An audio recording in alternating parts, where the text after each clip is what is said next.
శ్రీ పంచమి అంటే జ్ఞానదేవత సరస్వతీదేవి అవతరించిన పవిత్రమైన రోజు. విద్య, జ్ఞానం, కళలకు ఈరోజు ఎంతో శుభకరం.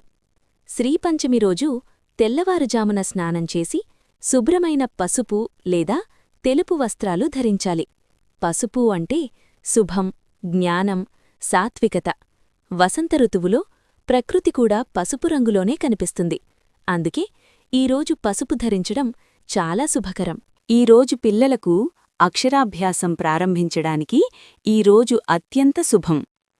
పూజావిధి: పూజగదిలో సరస్వతీదేవి చిత్రాన్ని పెట్టి దీపం వెలిగించాలి. పుస్తకాలు, వాయిద్యాలు దేవి ముందుంచి పూజ చెయ్యాలి. సరస్వతీ మంత్రం కనీసం 11 సార్లు జపించాలి.